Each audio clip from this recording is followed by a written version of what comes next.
Assalamualaikum warahmatullahi wabarakatuh. Salam sejahtera bagi kita semua. Perkenalkan, nama saya Syaharani Irawan, MPM 220310003 dengan Prodi Manajemen dari Fakultas Ekonomi dan ruang kelas 1 A reguler. Saya akan mempresentasikan hasil makalah saya berjudul Perkembangan Sejarah Bahasa Indonesia yang dikutip dari 1. Sejarah Bahasa Indonesia, 2. Sumber Bahasa Indonesia, 3. Peresmian Bahasa Indonesia, 4. Peristiwa penting yang berkaitan dengan sejarah bahasa Indonesia, dan 5. Sejarah ejaan bahasa Indonesia. 1. Sejarah bahasa Indonesia. Pada dasarnya, sejarah bahasa Indonesia berasal dari bahasa Melayu. Pada zaman Sriwijaya, bahasa Melayu dipakai sebagai bahasa penghubung antar suku di Nusantara dan sebagai bahasa yang digunakan dalam perdagangan antara pedagangan di dalam Nusantara dan di luar Nusantara. Berbagai peninggalan misalnya tulisan yang terdapat tulisan di Mayana Tujo Aceh pada tahun 1380. 2. Parasit kedudukan Bukit di Palembang pada tahun 683. 3. Parasit Talang To di Palembang pada tahun 684. 4. Parasit Kota Kapu di Bangka Barat pada tahun 686. 5. Parasit Karang Bahari Bangko Mangari Jambi pada tahun 688. Dan pada saat itu bahasa Melayu telah berfungsi sebagai 1. Bahasa kebudayaan, 2. Bahasa perhubungan, 3. Bahasa perdagangan baik dari suku yang ada di Indonesia maupun perdagangan yang berasal dari luar Indonesia, 4. Bahasa resmi kerajaan. Pada abad ke-15, perkembangan bentuk yang dianggap sebagai bentuk resmi dari perkembangan sejarah bahasa Indonesia yang dipakai oleh Sultan Mahkala yang kelak disebut sebagai bahasa Melayu Tinggi. Pada abad ke-19, pemerintah kolonial Hindu-Buddha yang melihat bahwa bahasa Melayu Tinggi dalam dipakai untuk membantu administrasi bagi kalangan pegawai prabumi. Pada periode ini mulai terbentuknya bentuk bahasa Indonesia yang secara perlahan terpisah dari bentuk semulanya bahasa Melayu di Riau. 2. Sumber bahasa Indonesia. Sejarah dan perkembangan bahasa Indonesia tidak lepas dari bahasa Melayu, yang dimana bahasa Melayu sejak dulu sudah ada dan sebagai bahasa perantara atau lingua franca atau disebut bahasa pergaulan. Bahasa Melayu tidak digunakan di Kepulauan Nusantara, tetapi juga digunakan hampir seluruh bahasa negara. Pada fase saat itu, bahasa Melayu telah berfungsi sebagai bahasa kebudayaan, bahasa pertumbuhan, bahasa perdagangan, dan bahasa resmi kerajaan. 3. Peresmian nama bahasa Indonesia. Bahasa Indonesia secara resmi diakui sebagai bahasa nasional pada saat Sumpah Pemuda yang pada tanggal 28 Oktober 1928. Penggunaan bahasa Melayu sebagai bahasa Indonesia merupakan usulan dari Muhammad Yamin sebagai politikus, sastra, dan ahli sejarah. Pada pidatonya pada Kongres kedua di Jakarta, Muhammad Yamin mengatakan jika mengacukan pada masa depan, bahasa-bahasa yang di Indonesia dan kesastraannya hanya ada 2 bahasa yang bisa diharapkan menjadi bahasa persatuan, yaitu bahasa Jawa dan bahasa Melayu. Tetapi dari 2 bahasa itu, bahasa Melayu lah yang lambat laut atau lambat lainnya akan menjadi bahasa pergaulan atau bahasa persatuan.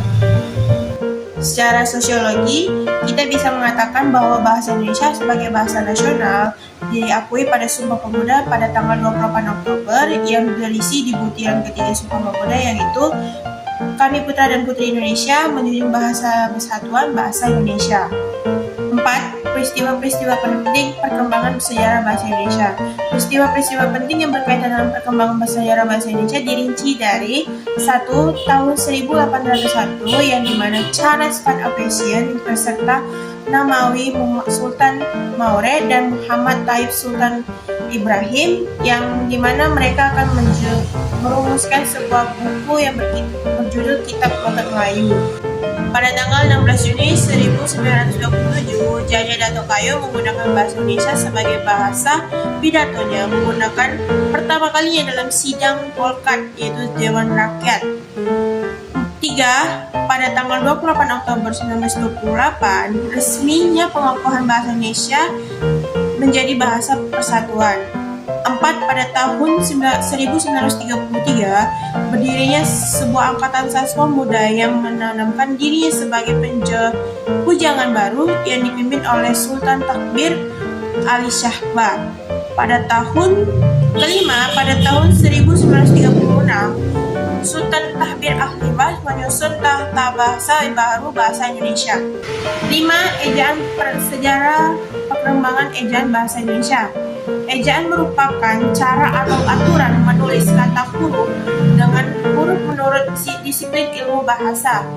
Dengan syarat ejaan diharapkan para pemakai menggunakan bahasa Indonesia dapat baik dengan benar sesuai aturan-aturan yang ada, sehingga terbentuknya kata dan kalimat yang mudah untuk enak didengar dan dipergunakan dalam komunikasi sendiri di sehari-harinya.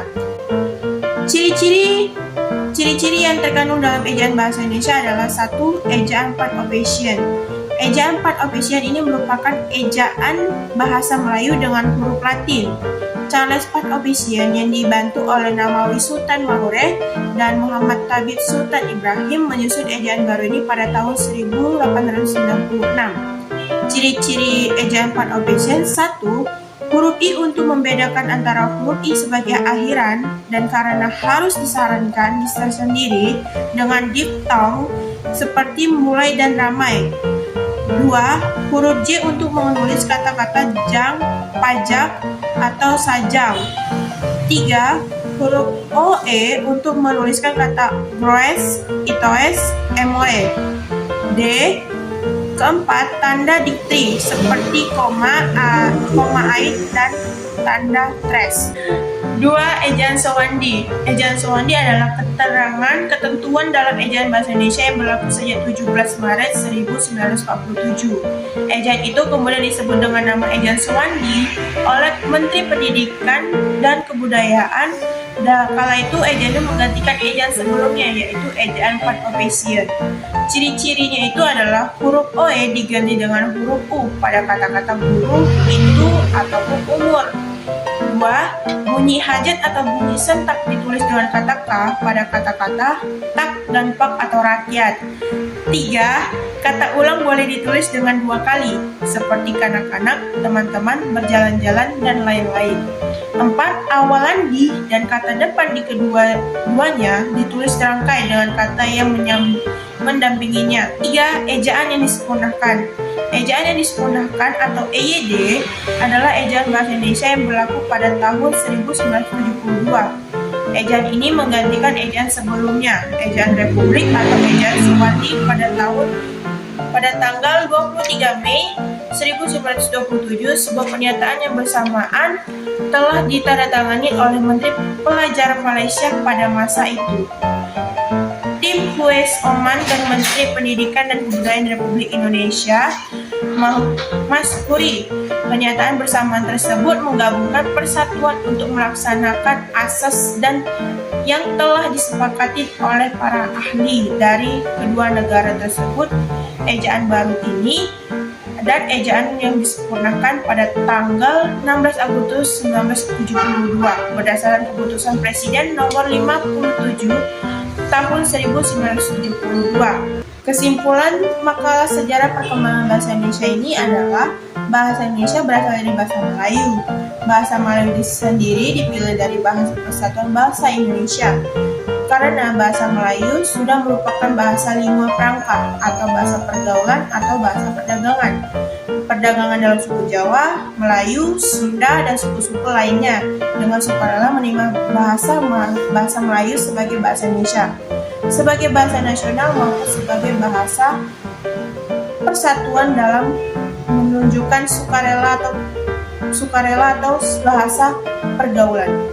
Sampai di sinilah hasil presentasi makalah saya yang berjudul Sejarah Perkembangan Bahasa Indonesia.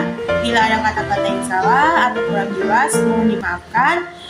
Saya di sini menunggu saran dan kritik dari Bapak Budi Wicaksono selaku dosen pengampu bahasa Indonesia dari Fakultas Ekonomi Universitas Asahan. Sekian Sekian dari saya, terima kasih. Bila taufiq wal hidayah. Wassalamualaikum warahmatullahi wabarakatuh.